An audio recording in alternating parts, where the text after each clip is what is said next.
Assalamualaikum warahmatullahi wabarakatuh. Perkenalkan, nama saya Azhara Risa Putri dengan NPM 2359 dari kelas 5B. Di sini saya akan membahas tentang exploratory data analysis atau EDA dan principal component analysis atau PCA.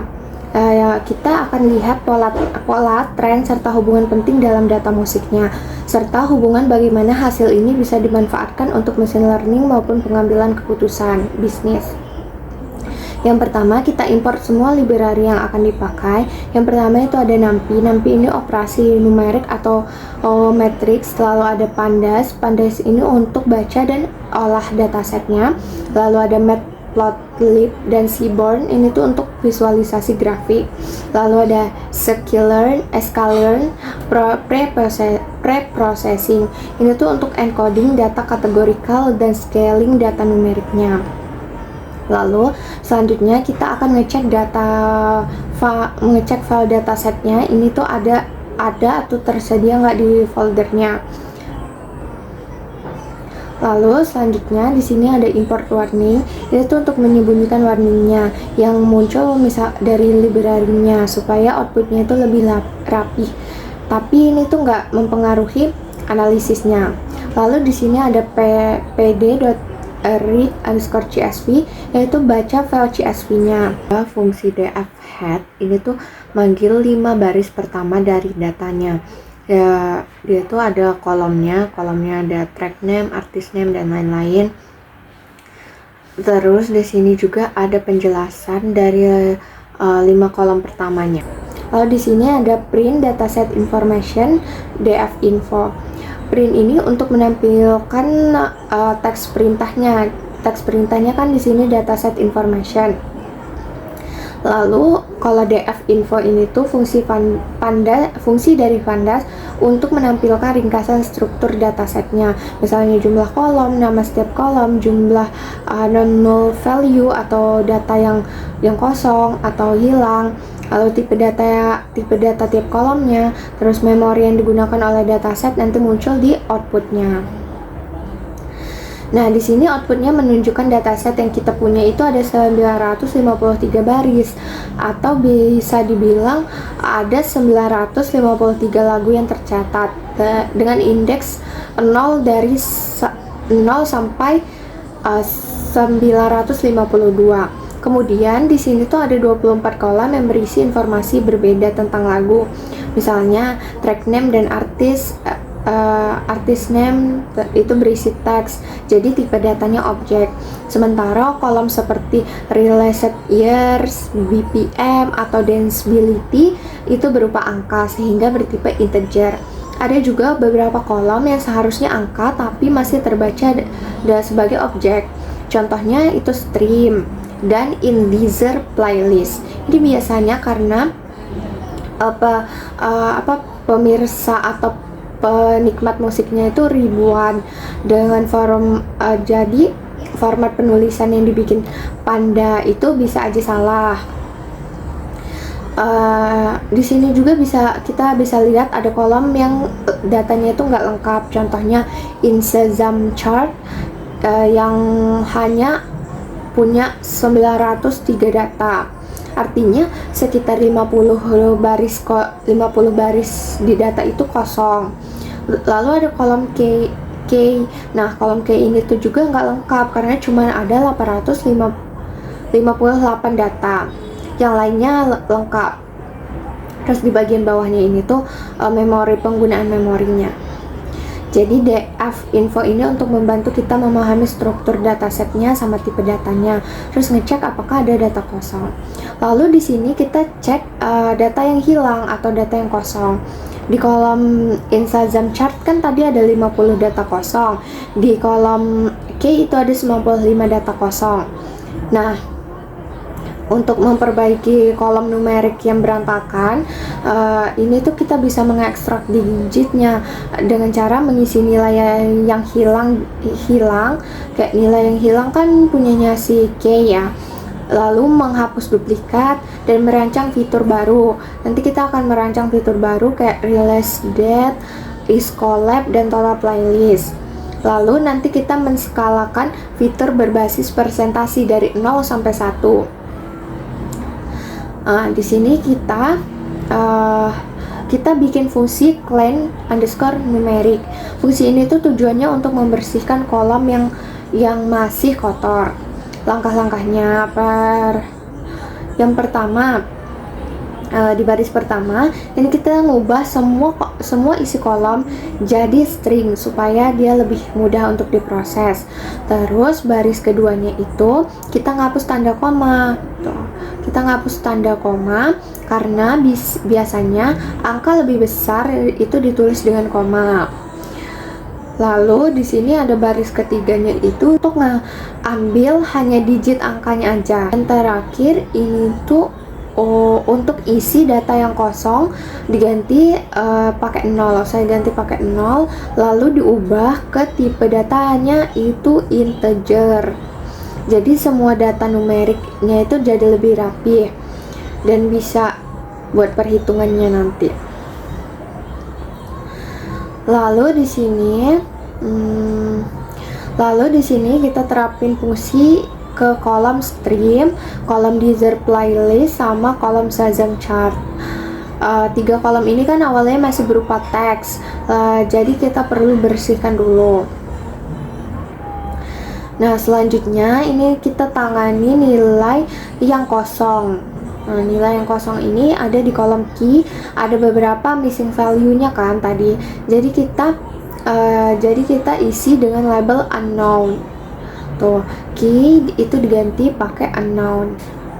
Setelah itu kita hapus data yang duplikat. Nah, di sini itu tuh kita hapus data duplikat supaya tidak ada lagu yang tercatat 2 kali.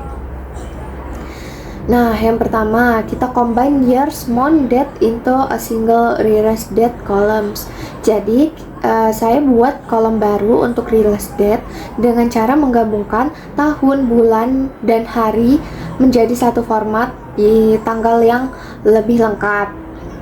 Itu lebih praktis jadinya. Yang kedua, ini create a new column for collaboration. Jadi kita buat kolom baru yang namanya itu is collab. Kalau jumlah artisnya lebih dari 1, artinya lagu ini tuh kolaborasi, maka nilainya 1. Kalau bukan kolaborasi, itu nilainya 0. Yang ketiga, itu kita buat total playlist presence itu ada dari Spotify, Apple, sama Deezer. Kita hitung total playlist dari 3 platform, yaitu Spotify, Apple, sama Deezer ini. Hasilnya itu nanti disimpan di kolom total playlist. Jadi ini tuh bisa kita bisa tahu gitu seberapa sering sebuah lagunya itu muncul di berbagai playlist.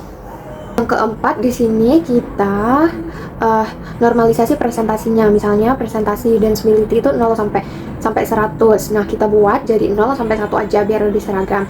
Lalu kita cek DF infonya. Ini tuh bisa kita lihat kan di sini tipe datanya numeriknya itu udah benar, missing value-nya juga udah bisa diatasin. Terus fitur-fitur baru kayak release date, is collab, sama total playlist itu udah bisa dipakai. Di sini kita cek for data save-nya atau kita cek dimensi datanya dengan df.save. Nah, di sini tuh hasilnya 953,27, artinya ada 953 baris, yaitu jumlah lagunya yang ada, lalu ada 27 kolom, yaitu jumlah fitur atau informasi yang dimiliki setiap lagunya.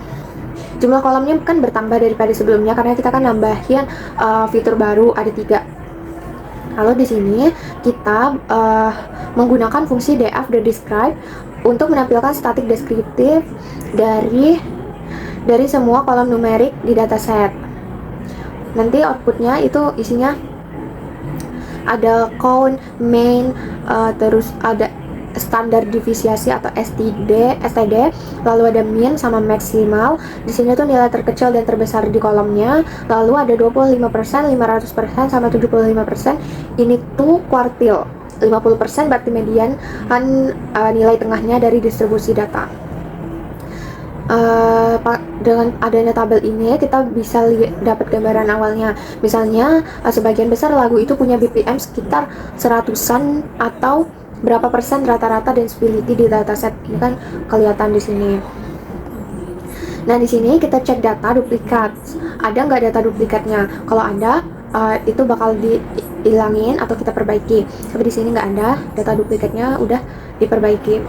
Lalu selanjutnya ada distribution of stream. Nah, di sini kita buat visualisasi distribusi jumlah stream menggunakan histogram. Di sini kita pakai SNS histoplot dari Seaborn dengan 50 bins. 50 bins ini juga akan diaktifin KDE sama dengan true. Jadi selain histogram ada juga kurva halus yang nanti bakal nunjukin pola distribusi datanya. Nah, dari grafik ini kan kita bisa lihat nih, ada histogram distribusi jumlah streamnya di lagu dataset Spotify ini. Kita bisa lihat kalau mayoritas lagu itu memiliki jumlah stream yang rendah, terlihat dari batang tinggi di sisi kiri grafik. Jadi dia tuh semakin kiri itu berarti semakin rendah tuh. Sedangkan di bagian sisi kanannya ini tuh kan ada ekor panjangnya kan, itu artinya hanya sedikit lagu dengan jumlah stream yang, nah kejadian ini tuh juga bisa sesuai sama kenyataannya kan di industri musik, dimana cuma lagu-lagu yang viral aja itu yang mendapatkan miliaran stream, sementara sebagian besar lagu yang punya jumlah streamnya itu jauh lebih rendah karena mungkin dia nggak viral atau promosinya kurang. Lalu di sini kita buat top 10 artis by track count. Jadi kita di sini buat artis top 10 artis berdasarkan perhitungannya. Yang pertama kita pakai PLT figure. Ini tuh buat kanvas kampanye, grafiknya tuh ukurannya dengan 10,5, berarti 10 kali 5, lebarnya tuh 10, tingginya tuh 5. Lalu ada DF, artis underscore names, value-nya sama underscore counts. Ini tuh untuk ngitung berapa kali tiap artis muncul di kolom artis underscore name itu. Jadi kita bisa tahu jumlah lagu dari tiap artisnya itu. Lalu ini head 10 untuk ngambil 10 artis teratas aja. Lalu plot ini tuh membuat grafik barnya. Plot title ini untuk judulnya. Plot labelnya ini tuh untuk ngasih label di sumbu Y. Plot plt y label ini tuh untuk ngasih label di sumbu Y. Lalu di sini plt.show ini tuh untuk ngambil grafiknya ke layar, manggil grafiknya ya. Nah, di grafik ini kan ditunjukin kan 10 artis yang jumlah lagunya tuh terbanyak di dataset Spotify. Nah, kita bisa lihat di sini Taylor Swift itu mendominasi dengan lebih dari 30 lagu yang masuk ke dalam datanya. Di posisi selanjutnya itu ada The Weeknd, lalu ada Bad Bunny, ada SZA. Masing-masing itu punya sekitar belasan sampai puluhan lagu. Sementara artis lain seperti Harry Styles, lalu ada Kendrick Lamar, lalu ada Ed Sheeran, sampai grup K-pop BTS itu masuk ke dalam 10 besar. Grafik ini kita diberikan gambaran gitu kalau artis-artis besar dengan fanbase yang cenderung luas punya banyak lagu yang populer dan masuk ke chart Spotify. Lalu di sini ada distribution of BPM. Ini BPM ini beats per minutes. Yang pertama di sini ada plot.figure. Ini tuh untuk membuat grafiknya ya, kayak di atas. Lalu di sini plot title-nya itu distribusi of BPM, itu untuk memberikan judul. Grafiknya kayak gini. Grafik ini tuh memperlihatkan distribusi BPM atau beats per minutes dalam setiap lagunya. Bisa kita lihat mayoritas lagu itu berada di rentang 90 sampai 140. Itu artinya banyak lagu yang populer itu temponya itu sedang hingga cepat. Nah, distribusi ini tuh membentuk pola yang cukup seimbang ya. Dari puncak tertingginya itu sekitar 120 BPM yang umum dipakai untuk lagu pop dan dance. Dari visualisasi ini kan kita bisa nyimpulin kalau lagu dengan tempo sedang sampai cenderung cepat itu mendominasi dataset ini ya. Kita bikin heat map korelasi untuk lihat hubungan antara fitur numerik di dataset Spotify ini ya.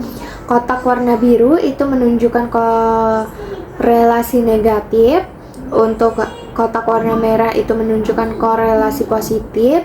Misalnya kita bisa lihat kalau jumlah stream itu sangat berkorelasi positif dengan jumlah playlist di Spotify, Apple, dan Deezer.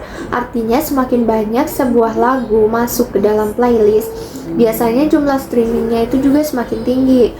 Terus fitur-fitur yang danceability, energy, balance itu punya korelasi itu lemah dengan jumlah stream. Dari heatmap ini kan kita bisa lihat fitur-fitur mana yang saling berhubungan kuat dan yang penting untuk dianalisis lebih lanjut maupun modeling. Nah, kalau satu ini merah pekat ya. Merah pekat ini korelasinya positif, kuat. Kalau dia naik satu, berarti yang lain ikut naik. Kalau min satu, biru pekat ini korelasinya negatif kuat. Naik satu, yang lain turun. Kalau 0 ini warna netral, ini nggak ada hubungan yang linear. Kita bisa lihat di sini stream dan in Spotify playlist itu 0,79 ya, warnanya merah. Artinya kalau lagu itu banyak masuk playlist Spotify, stream atau jumlah lagu itu diputar juga ikut naik. Terus stream sama total playlist, nah ini juga warnanya merah. Ini tuh semakin besar playlist dari sebuah platform yang atau orang yang masukin lagu ke playlist itu, maka semakin tinggi juga jumlah streamnya. Lalu di sini acousticness sama energi, ini warnanya biru ya. Kalau nilai akustiknya tinggi, lagu akustiknya itu lagu yang lebih tenang gitu, biasanya energinya itu rendah. Nah, stream ini juga berkolerasi sama total playlist. Jadi semakin banyak playlist yang masukin lagu yang sama, maka kemungkinan besar lagu itu bakal sering juga diputar. Di sini juga ada korelasi in Spotify playlist dengan total playlist. Itu ya wajar karena playlist Spotify itu sebagian besarnya itu dari total playlistnya. Nah, kalau fitur audio kayak danceability, valency, energy, atau speechness, korelasinya itu dengan jumlah stream sama playlistnya tuh nggak terlalu kuat, nilainya tuh kecil. Lalu selanjutnya kita bandingin stream versus energi. Sumbu X itu untuk energi, Y itu untuk stream, lalu tiap titik itu sama dengan satu lagu, alpanya itu 0,6 itu untuk transparansinya. Biar misalnya kalaupun datanya itu numpuk atau outputnya hasilnya itu numpuk, dia tetap kelihatan titik-titiknya. Outputnya kita bisa lihat stream sama energi itu nilainya tuh nggak cuma lemah ya, tapi juga negatif. Jadi artinya semakin energik lagu itu nggak membuat streamnya tuh makin naik.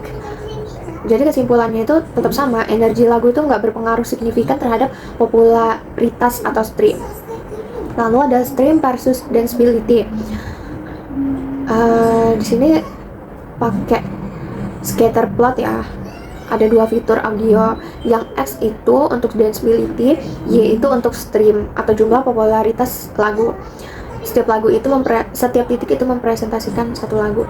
Dari grafik ini tuh kita bisa lihat hubungan antara danceability dan stream pada lagu di dataset Spotify ini. Kita lihat visualisasinya, kelihatan kalau misalnya streamnya itu tersebarnya itu pada semua nilai ya. Jadi semua nilai di danceability mulai dari 0,3 sampai 0,9. Itu artinya nggak ada kecenderungan yang kuat. Lihat polanya itu, sebagian besar lagu streamnya ya yang tinggi, yang sampai 1 miliar itu justru punya danceability-nya itu menengah kan, dari 0,5 sampai 7. Lalu ada lagu dengan danceability yang rendah atau relatif tinggi, itu tidak mendominasi pada stream tertinggi. Terus untuk mayoritas lagunya itu berada sekitaran di stream rendah, tapi tersebar merata di berbagai level danceability-nya. Secara keseluruhan di scatter plot ini tuh menunjukin kalau misalnya danceability itu memang berperan, tapi bukan satu-satunya faktor utama yang mempengaruhi atau menentukan popularitas sebuah lagu. Ada faktor lain, misalnya promosi sama playlist dan kolaborasi itu kemungkinan besar atau sangat berpengaruh. Ini stream by years.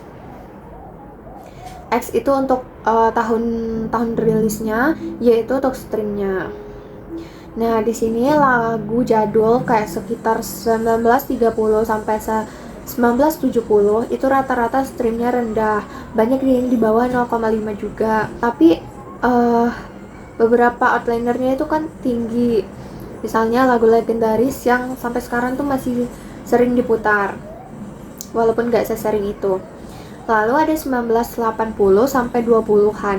Median streamnya ini tuh mulai ningkat ya.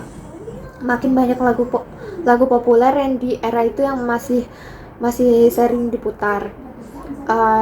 Lagu dari 2000 rilis 2010 sampai 2019 itu distribusi streamnya paling besar dan tinggi.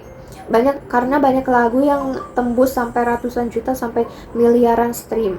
Sementara untuk dari 2020 ke atas itu justru median streamnya lebih rendah. Tapi ini bukan karena bisa aja karena lagu-lagunya ini tuh masih baru rilis, jadi belum sempat terkumpul gitu banyak streamnya.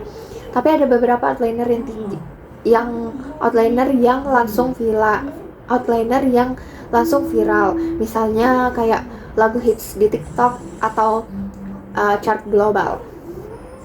Nah, di sini ada modenya itu major dan minor versus stream. X itu untuk mode, Y itu untuk stream, judulnya Stream by Music Mode. Mode ini tuh tipe tangga datanya ya. Major itu biasanya dia lagunya lebih ceria, positif gitu. Kalau minor itu dia sedih, melankolis. Nah, sumbu Y-nya itu stream ya, jumlah lagu yang diputarnya. Ini pakai box plot. Nah, ini hasilnya atau outputnya. Mediannya itu garis di dalam kotaknya. Hampir sama ya antara lagu major dan minor. Itu sekitar ratusan juta mungkin streamnya. Terus sebaran data atau box dan whiskernya itu juga mirip. Dua-duanya itu punya distribusi yang lebar dengan banyak outlinernya.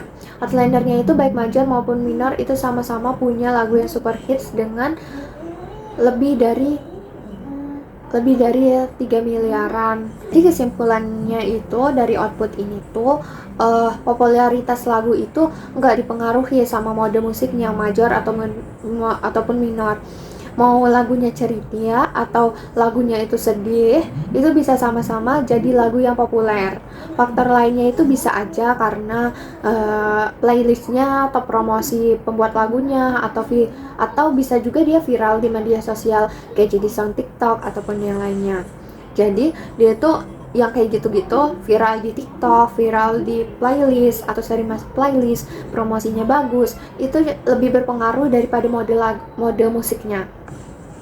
Karena setiap orang itu suka, ada beberapa orang yang suka major dan suka juga minor gitu. Di sini ada playlist, presence versus stream. Sumbu X ini total playlist, jadi berapa banyak lagu itu masuk ke dalam playlist. Sumbu Y ini stream, jumlah pemutaran lagunya. Nah, di sini korelasinya itu positif ya, positif kuat. Jadi semakin banyak sebuah lagunya itu muncul di playlist, semakin tinggi streamnya. Kita bisa lihat dari pola titiknya yang ke arah kanan gitu. Ada outliner-nya. Lagu yang dengan sedikit playlist tapi streamnya sangat tinggi itu bisa aja kemungkinan lagunya itu viral atau malah trending di TikTok atau jadi sound film. Ada juga lagu yang banyak playlist tapi streamnya sedang. Itu bisa jadi karena lagunya itu populer secara kurasinya, tapi nggak selalu jadi super hits gitu.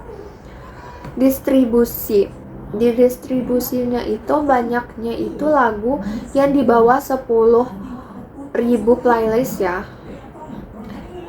10.000 playlist dengan jumlah streamnya itu di bawah 500 jutaan. Jadi playlist presence itu faktornya itu lumayan penting ya untuk popularitas lagu. Beda dengan mode musik tadi major ataupun minor, dia kurang berpengaruh. masuk ke banyak playlist itu bisa ningkatin exposure.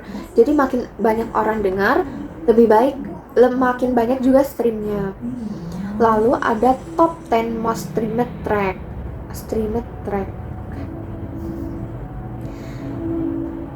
Nah, di sini tuh kita buat top 10 yang paling banyak didengerin tracknya atau lagunya. Ini outputnya. Ini SNS bar, dia pakai bar plot ya. X itu untuk stream, Y itu untuk track name-nya. PL title-nya itu ini top 10 most streamed track, lalu X labelnya stream, Y. Nah, di sini kan The Weeknd ini mendominasi dengan lagunya Blind Lights.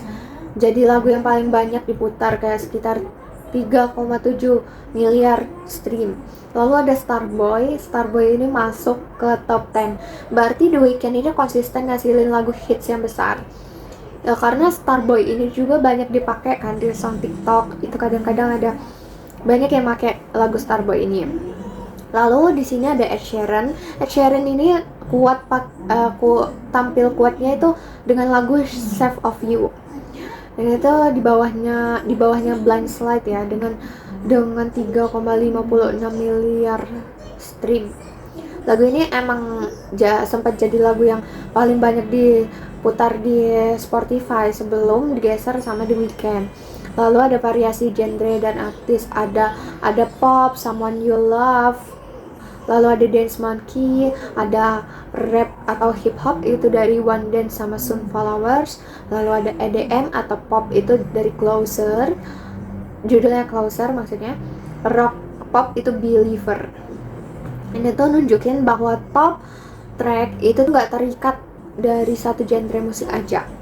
Kebanyakan lagu yang rilis tahun 2015 ke atas itu tuh cocok dengan pola di Blogspot ini. Jadi tren modern itu lebih mendominasi di Spotify. Lalu di sini kita buat compare collab versus solo track. Di sini kita membandingin lagu yang collab sama lagu yang hanya solo atau lagu sendiri ya, bukan grup. Ini collab ini diambil pakai nama is collab, lalu kita print solo versus collab stream. Dia masih pakai box plot. Nah, jumlah lagunya itu, solonya itu sekitar 587 track, ini dari outputnya. Kolaborasinya itu ada 366 track. Jadi dataset ini punya lebih banyak lagu solo dibandingin collab. Rata-rata streamnya ini tuh untuk solo itu 567 juta, collaborationnya itu sekitar 428 juta.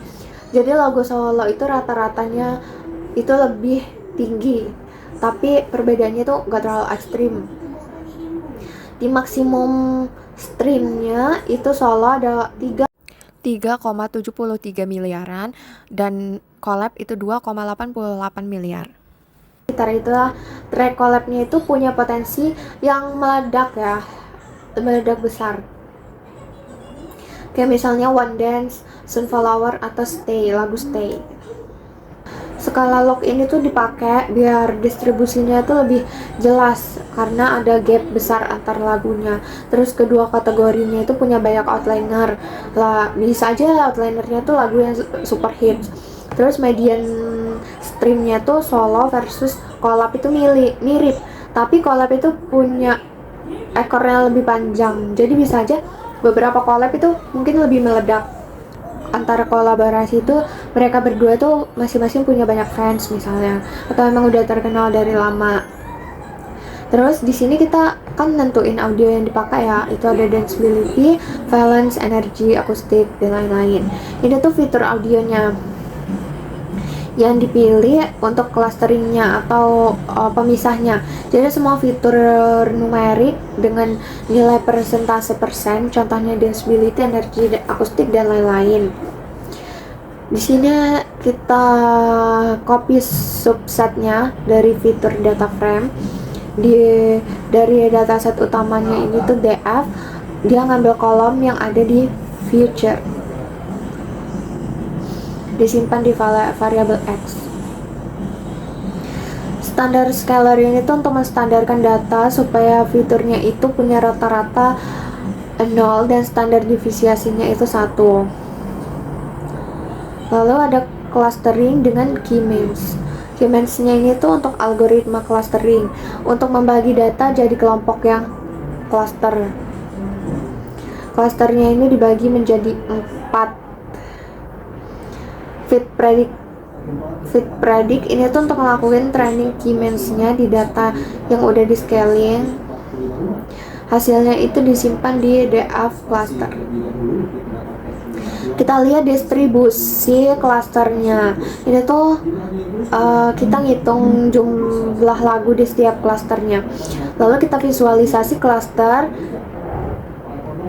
Di sini membuat scatter plotnya pakai 2 dimensi. Sumbu x-nya itu densibility, sumbu y-nya itu energy. Ini hasilnya. Ini cluster of track based on audio feature. Ini antara energy dan densibility.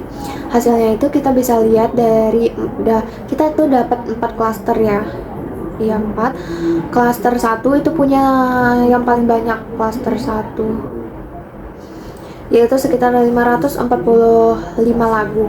Cluster 0 itu punya sekitar 240 lagu. Cluster 2 itu sekitar punya 151 lagu, dan klaster yang paling sedikit yaitu klaster 3 itu hanya 17 lagu.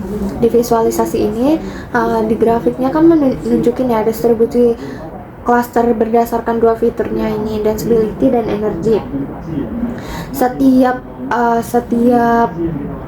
Setiap titik itu mewakili sebuah lagu dan warnanya itu sesuai dengan klasternya.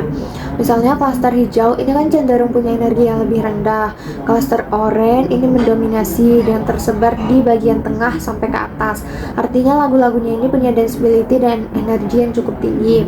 Lalu ada klaster ungu. Klaster ungu ini dia tuh lebih bentuk polanya sendiri ya. Lalu klaster 3 atau klaster pink ini tuh sangat sedikit ya, jadi bisa dianggap outliner atau kelompoknya itu yang unik.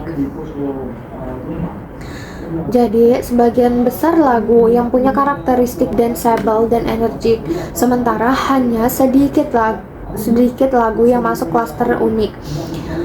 Kita bisa pakai ini untuk bikin playlist yang otomatis berdasarkan mood atau karakteristik audio. Misalnya karakteristik audionya sedih ataupun karakteristiknya danceable atau energik.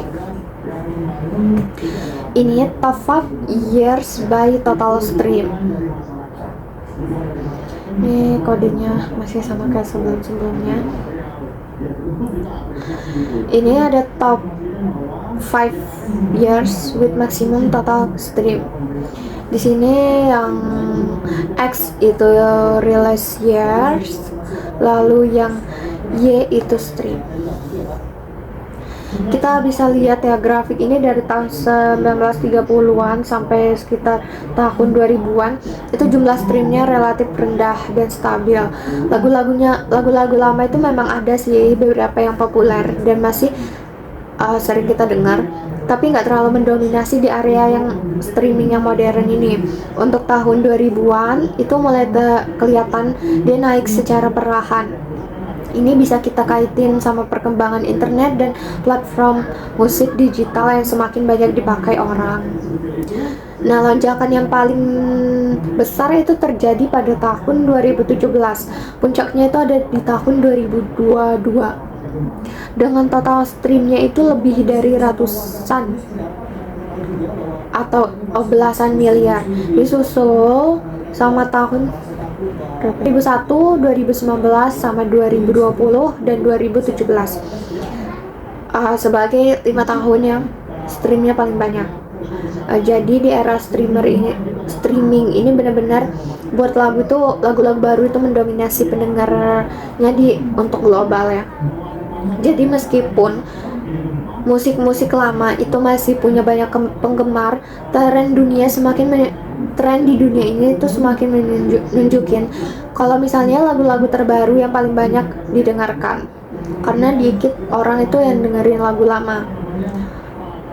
Nah, temuan utama dari EDA atau ringkasan EDA ini secara keseluruhan, temuannya utamanya itu stream ini dipengaruhi sama playlist. Faktor terbesar yang mendorong jumlah stream itu adalah keberadaan lagu di playlist populer di seperti Spotify, Apple Music maupun Deezer. Kolaborasi itu tidak ada jaminan lagu itu paling banyak pendengarnya. Jadi kolaborasi antar artis itu tidak selalu menghasilkan peningkatan stream yang signifikan, tapi ada beberapa juga yang streamnya lumayan signifikan. Lagu global itu mendominasi.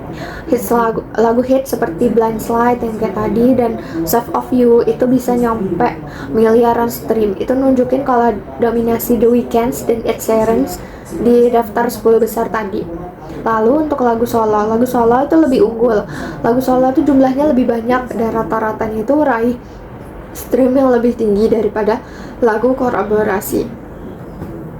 Hasil dari klasterisasi. Jadi mayoritas lagu itu terkonsentrasi di klaster 1.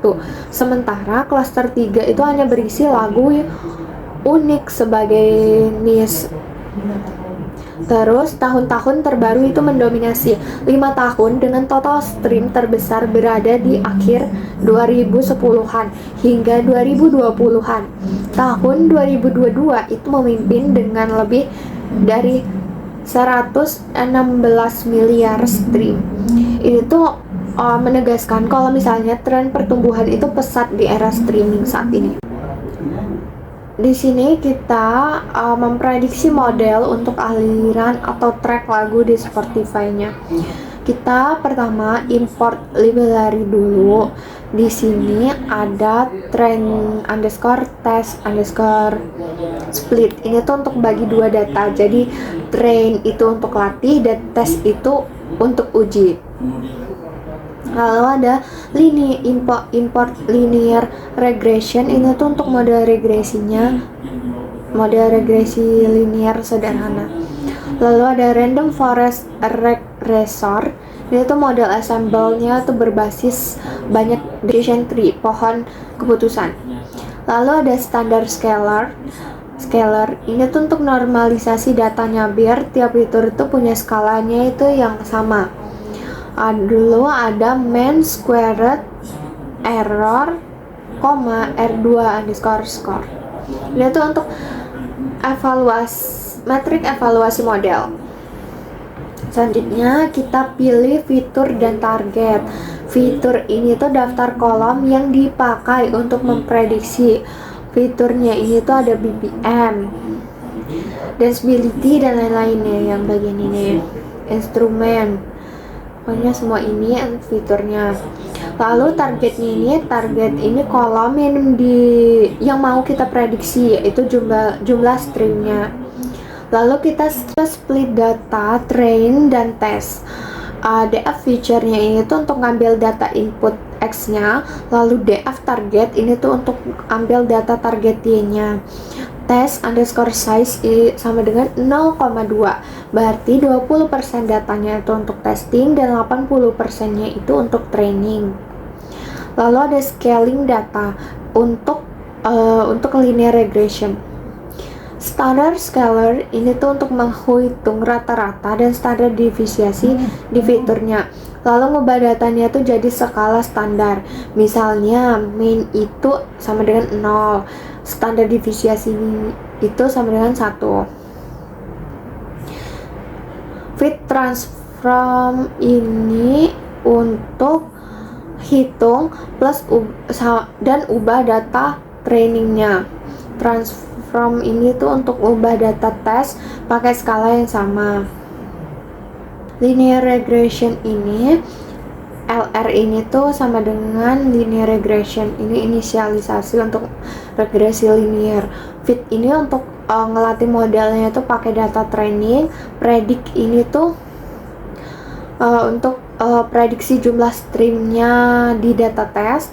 Lalu R2_score ini untuk evaluasi performanya. Berarti semakin mendekati 1 itu berarti semakin bagus. Lalu ada random forest regressor. Random forest regressor atau n_estimator sama dengan 100 ini tuh untuk bikin modelnya itu pakai 100 pohon keputusan atau decision tree. Lalu fitnya itu kita latih modelnya itu dengan data trainingnya, jadi nggak perlu pakai scaling lagi. Untuk prediknya itu kita memprediksi streamnya itu pada data tesnya. Lalu R2_score-nya itu untuk ukur performa modelnya. Nah, di sini hasil outputnya itu linear regression atau R2 atau R kuadrat itu sama dengan 0,72 sekian. Itu artinya sekitar 72% variasi jumlah streamnya itu bisa dijelasin pakai fitur-fitur yang dipakai. Modelnya ini tuh cukup baik karena modelnya itu cukup baik, tapi masih ada 28% variasi yang nggak dijelaskan. Lalu untuk random forest R kuadrat atau R2 nya itu 0,78. Modelnya ini tuh lebih bagus ya daripada linear regression karena bisa menjelaskan 78 variasi jumlah stream. Karena random forest ini tuh bisa nangkep pola-pola non-linear dan interaksi antar fiturnya itu lebih tinggi dibandingkan linear regression. Selisihnya itu sekitar 6%. Itu nunjukin adanya kompleksitas data yang tidak ditangkap sama model linear tadi. Nah, lanjut kita cek hasil dari feature importance dari model pakai random forest ya, karena tadi random forest itu lebih baik. Di grafik ini tuh nanti bakal nunjukin fitur mana yang paling berpengaruh dan menentukan prediksi modelnya. Pakai cara ini kita tahu mana variabel yang penting dan mana variabel yang kurang berpengaruh. Pertama, kita kayak biasa import library dulu. Di sini pakai matplotlib, pyplot dan seaborn ini tuh untuk visualisasi grafiknya. Pandas ini untuk evaluasi data. Lalu kita hitung feature importance. rf.feature_importance ini tuh untuk atribut dari model random forest-nya, itu nunjukin seberapa penting tiap fitur dalam membuat prediksinya. Lalu nanti dibungkus pakai panda series dengan indeksnya itu dengan indeks sama dengan feature, supaya tiap labelnya itu punya fitur. Lalu short_value dalam kurung ascending sama dengan false, jadi diurutin dari yang paling penting sampai yang paling kecil. Selanjutnya kita plot feature importance. Ini tuh plt.figure ini untuk ukuran grafiknya. SNS bar plot ini tuh untuk bikin bar plotnya, dengan X-nya itu importance, Y-nya itu importance.index. Jadi label sumbu Y-nya itu sesuai nama fiturnya nanti. Lalu plot title-nya ini ya untuk nambahin judulnya, untuk ngasih judul atau nambahin judulnya. Nah, ini hasilnya.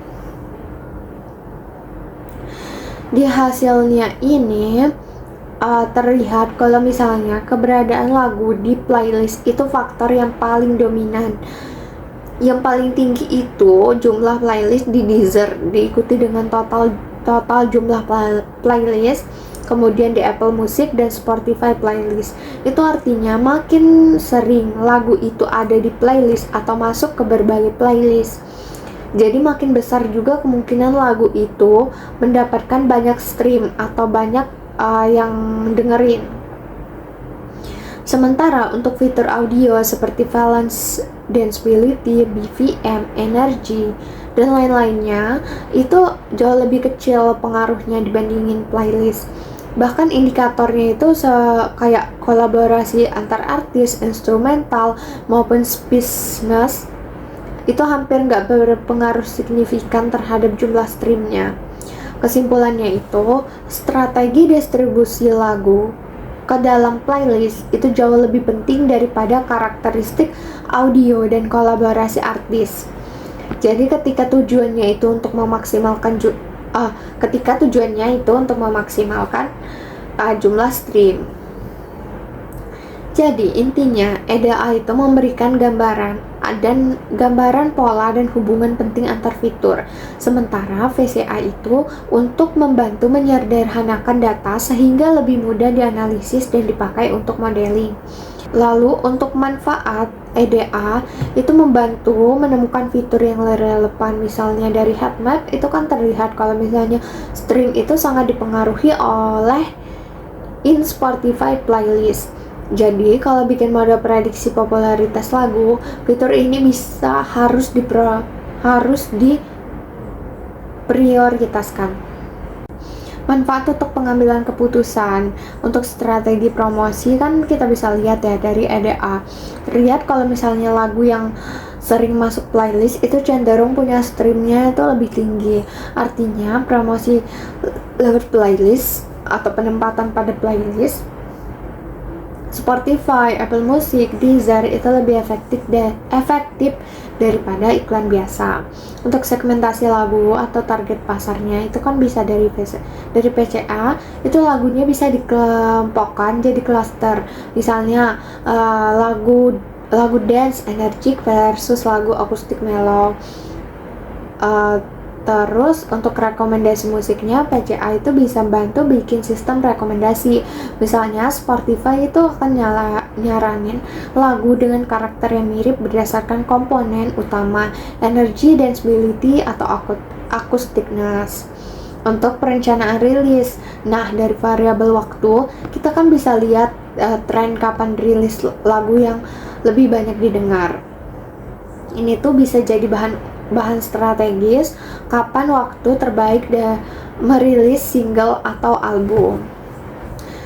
Sekian video dari saya, semoga apa yang saya sampaikan bermanfaat dan dapat dimengerti. Terima kasih. Wassalamualaikum warahmatullahi wabarakatuh.